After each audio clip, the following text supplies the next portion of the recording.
आप सभी के चरणों में प्रणाम है।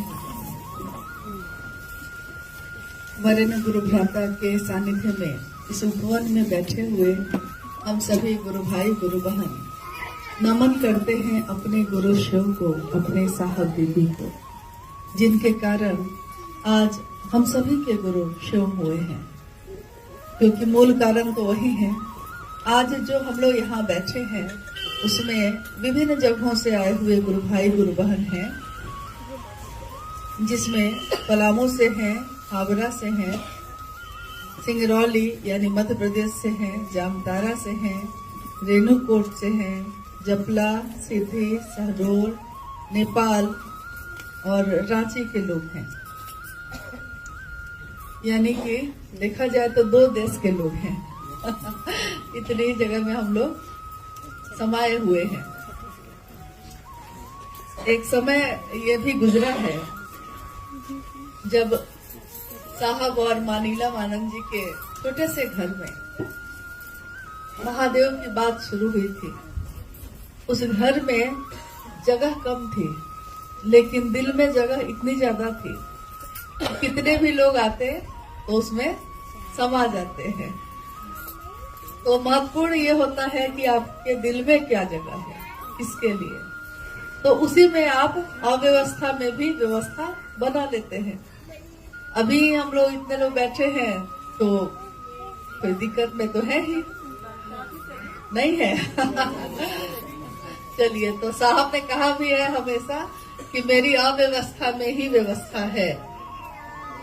और इसी में मुझको याद आता है कि जब कम संख्या में गुरु भाई गुरु बहन रहे, तब भी कम व्यवस्था थी, तब भी कम सुविधा थी, लेकिन उसी में एक तरफ साहब भजनानंद जी शिव की चर्चा करते और एक तरफ मानीला मानंद जी गुरु भाई गुरु बहनों की देखभाल करती।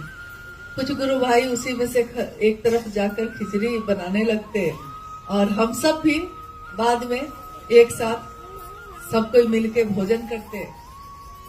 फिर संध्या काल की चर्चा शुरू हो जाती। यानी एक ऐसा माहौल, एक ऐसा वातावरण लगातार बन रहा था, चल रहा था, जिसमें गुरु भाई गुरु बहन आते, पोषित होते और फिर अपने जगहों पे लौट के महादेव के काम का झंडा गाड़ते। यानी पूरी तरह हमारा मन किस चीज पे एकाग्र था?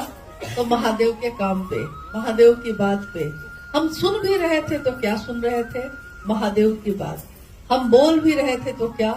महादेव की बात। और हम जी भी रहे थे तो क्या? महादेव की बात। ये पंक्ति तो साहब ने बहुत दिन बाद कही कि बनो तो शिव, रहो तो शिव और जियो तो शिव। लेकिन शिव के से सहजानंद साहब उस समय ही जी रहे थे शिव की तरह, बने हुए थे शिव की तरह, रह रहे थे शिव की तरह।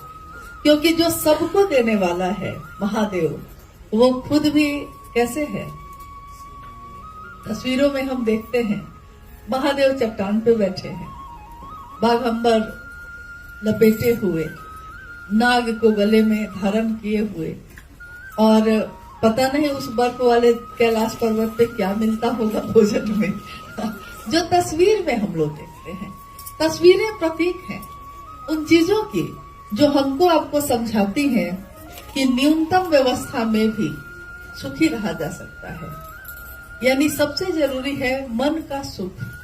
मन का सुख अगर नहीं हो तो महल में भी नींद नहीं आती है, और मन का सुख हो तो रोड पे भी मजदूरी करने वाले व्यक्ति को भी अच्छी नींद आती है।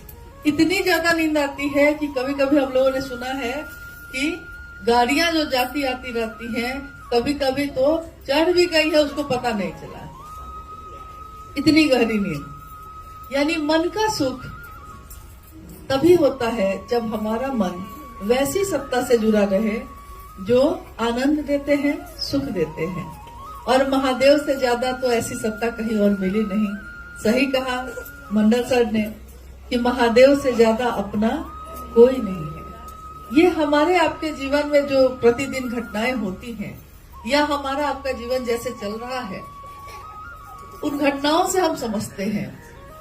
यही उपवन में एक दिन लाइव चर्चा साहब की हो रही थी और साहब ने कहा कि मेरे 72 वर्षों के जीवन में, उस समय साहब 72 वर्ष के हुए थे, साहब ने कहा कि मेरे 72 वर्षों के जीवन में मैंने ये जाना है कि शिव से ज्यादा अपना कोई नहीं होता। और आज आप नहीं समझते, आज आप नहीं समझ पाते हैं कि आपका सबसे ज्यादा भला सोचने वाला, सबसे ज्यादा शुभ की कामना करने वाला मैं हूं, लेकिन आप समझते नहीं हैं कि सबसे ज्यादा आपका अपना कौन है। आज नहीं समझ रहे हैं आप, कभी तो समझेंगे। कौन होता है अपना? अपना वो होता है जो आपका शुभ सोचे, अच्छा सोचे। उसी से हम लोग आकलन करते हैं कि हमारा अच्छा। जो बारिश में भी आपके रोते हुए आंसू देख ले, वो अपना होता है। हाँ, कहीं पढ़ा मैंने कि जो बारिश हो रही हो और आपकी आंखों से आंसू बहे और जो अपना है वो समझ जाता है और पूछने लगता है कि क्या हुआ है। आप कहते हैं कुछ भी तो नहीं, लेकिन वो कहता है कि नहीं, तुम्हारी आंखों में आंसू क्यों है? क्योंकि वो समझ जाता है कि ये बारिश की का पानी नहीं है, ये आंखों से निकले हुए आंसू हैं। तो इतना ज्यादा अपना शिव के शिष्यों का और कौन है साहब हरिनानंद जी को छोड़ के। आज भी तीव्र गति से महादेव का काम हर जगह पे चल रहा है, चाहे वो भारत देश का विभिन्न स्थान हो या नेपाल देश हो। दोनों जगहों पे उतनी ही तीव्र गति से सारे लोग महादेव के काम को बढ़ाने में अपनी भूमिका निभा रहे हैं। और जगत ये देख रहा है कि ये किसके विचार हैं, ये किसकी बात है। क्योंकि जब भी हम किसी से ये कहते हैं कि महादेव मेरे गुरु हैं, तुम्हारे भी हो सकते हैं, तो लोग पूछते हैं कि ये कैसी बात है, कैसे हो सकते हैं। तो हम कितने विश्वास के साथ उसको कहते हैं कि 3 सूत्र है, करिए ना, हो जाएंगे महादेव गुरु। तो ये 3 सूत्र बताने में हमारे मन में कितना विश्वास होता है। तब वो व्यक्ति पूछता है कि ये बात आपने कहाँ सुनी, किसने कही ये बात कि महादेव से दया मांगने पे महादेव दया करते हैं। क्योंकि आज तक तो हम लोगों ने सुना था कि ईश्वर कृपा करते हैं, करोगे तब ना पाओगे, तो जो हम करेंगे वो ना हम पाएंगे। आज तक तो हम लोगों ने यही सुना, लेकिन ये कभी नहीं सुना कि दया मांगी जाती है। ये कभी नहीं सुना कि गुरु दक्षिणा में, हमने अभी तक यही सुना था कि गुरु दक्षिणा, किसी को गुरु मानो तो गुरु दक्षिणा में सामान दिया जाता है, पैसे दिए जाते हैं, कपड़े दिए जाते हैं, मिठाई और फल दिए जाते हैं। लेकिन हम लोगों ने ये कभी नहीं सुना कि गुरु दक्षिणा में कृतज्ञता दी जाती है। ये तो हम लोगों ने कभी सुना ही नहीं। लोग कहते हैं ना कि कृतज्ञ होना मतलब कृतज्ञता देना, ये तो हम लोगों ने कभी सुना ही नहीं। ये पहली बार महादेव के साथ सुन रहे हैं हम। कृतज्ञ होना, क्या महादेव सिर्फ कृतज्ञ होने से प्रसन्न हो जाते हैं? और कुछ न कुछ तो कर्म करने के लिए कहा जाता है। कोई उपासना करो, कोई मंत्र का जप करो, कुछ क्रिया करो, कुछ साधना करो। और आप कहते हैं कि महादेव को गुरु मान के कुछ मत करो, तब भी परिणाम वही होगा। प्रारंभिक समय में साहब कहा करते कि महादेव को गुरु मान के और कंबल ओढ़ के सो जाओ नहीं सर, कंबल ओढ़ के सो जाओ, कुछ मत करो, और तब देखो कि क्या हो। केवल विचार पे खड़े रह जाना, इस विचार से हटना मत कि जो मैंने सोच लिया है, हाँ विचार पे खड़े हो गए तो फिर इससे हटिएगा मत। और देखिए परिणाम क्या आता है।